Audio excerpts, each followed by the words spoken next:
There is a version of the Marvel Universe where Charles Xavier never opened his school, where the X-Men were never founded, and where nobody ever stood between mutants and the people who wanted them gone. It went the way you would expect. Intermarriage laws, deportations, sterilization programs, a protest outside Congress where one police baton came down and hundreds of people died in the retaliation. The Phoenix refused to surrender and burned Albany off the map, taking 2,000 soldiers with her. What is left of mutant kind has done the only thing left to do. Magneto tore 22 buildings out of New York, stacked them into a tower in the middle of nowhere, and called it Fortress X. And the United States government has put together a team to go and finish the job. They call it the Avengers. Captain America leads it, and it matters that Steve Rogers is not lying to himself. He believes that for the security of the many, the few must sometimes be controlled. He has been fighting mutants for as long as he can remember, and until now he has been doing it alone. The man inside the Iron Man armor is a corpse. A mutant-derived tech virus got into Tony Stark a decade ago. The armor sealed around him to keep him alive, and it has been slowly digesting him ever since. When the faceplate opens, there is a dried, hollow skull looking back out of it. He calls himself the Steel Corpse. He runs on canned routines now, announcing each one out loud before he executes it, and nobody on the team can tell how much of Stark is still in there. Their Hulk is Bruce Banner, and his hatred of mutants goes a long way past policy. 10 years ago, Banner built a device for the military, a pulse array, designed to sterilize mutants who had volunteered for it rather than be imprisoned. Seconds before he fired it, one of them panicked, and the array misfired into the gamma spectrum. It killed everyone strapped into it, and it drove what was left of them into Banner's body like shrapnel. For 3 minutes, he was exactly the thing he had built the machine to stop. In those 3 minutes, he killed his colleagues, his commanders, his best friend, and his fiancée. The red veins running under the Hulk's skin are those people. Banner says he will never be clean again, and he is not speaking figuratively. The fourth of them is Redback. The records say her name is Jessica Drew, though she has never used it or spoken a single word in front of anybody. She has been the country's most productive killer for 8 years, and she does exactly what she is told, providing what she is told involves killing. And the last of them is Sue Storm, who is on this team because she informed on her own family. The Fantastic Four were caught sheltering mutants. One of the people they were hiding lost control, and somebody died. Sue's testimony was clear that no blame attached to anyone. The four went down for it regardless, and her husband told her never to mention them again. She came out of it believing that if mutants cannot control themselves, somebody has to do it for them. She is also the only person on the team who ever changes her mind. They answer to General Frank Castle, who tells them almost nothing. The order is simple. Magneto has stolen 22 buildings, satellite tracking has lost them, and the Avengers are to find the fortress and stop it. For the finding, Castle says, he has provided some specialist equipment. The equipment is a man. Wolverine, stripped and filthy, shackled at the throat and led on an electric tether through the snow while he worked the wind for a scent. The file calls him Weapon 5. Banner finds using him repugnant. Rogers defends it by pointing out that it volunteered, and he uses that word, it, without hearing himself say it. Wolverine keeps asking whether that means he goes free now. Nobody ever answers him.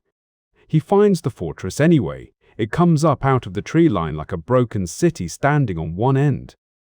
Rogers holds his team back and radios for orders, and what comes back is 2 words. Code Omega. It means lethal force is authorized. Rogers asks which mutants that covers. All of them. The Hulk starts laughing, reaches down, and tears Weapon 5 in half where he stands. They go in 2 days later. Redback opens a sentry's throat while he is halfway through telling himself that he has never actually hated mutants. For a while, Rogers keeps his word. Tranquilizer rounds and body blows. Incapacitate and move on. He tells himself he is no assassin and no callous machine, and that these mutants are not really a threat because they will not work together. They stand apart, he thinks, so they fall apart. Then it stops being a police action. He described it himself, afterwards, a seduction in the violence, The soft options running out, the blood roaring, and the discovery that when a blue-skinned woman steps into a doorway holding a pistol, he is entirely ready. He empties a magazine into her, and he admits that he enjoyed it. Then Sue gets past him, and he sees the room. There are children behind the woman he has just killed. Half a dozen of them crushed into a corner on a floor printed with the alphabet, surrounded by wooden blocks. The woman is Mystique. She was not a sentry. She was standing in the doorway of a nursery. Sue is screaming at him to look at the fear on them and to look at the care, that these are not military targets. All Rogers can say is that they are soldiers, and that these are orders. So Sue tells him about one of the children. She is 11 years old. She is human. And she writes stories good enough that her teachers think she's going to change the world. Then Sue asks him, what happens if that girl grows up a communist, or an anarchist, or a fundamentalist, whether he will kill her too? Whether he comes for the scientist with the wrong opinion, or the politician, or anybody clever enough or strong enough or strange enough that he cannot control them. And Mystique, bleeding out on the alphabet, uses the last thing she has to ask him where it ends. Redback answers first, and it is the first time anybody has heard her voice. She says this is wrong. Rogers, genuinely surprised, asks her whether she has a voice. She tells him they all do. So, he tells Stark to open a line to the general and to tell him the Avengers quit. The armor does not let him. Something inside it overrides Tony Stark, states that the standing objective is still Code Omega, and turns his hand toward the children.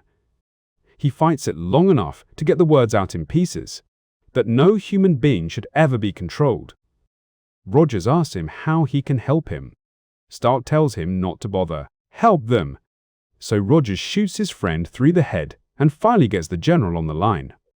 And Castle tells him the truth, which is that arresting mutants was never the point. Extinction was always the aim.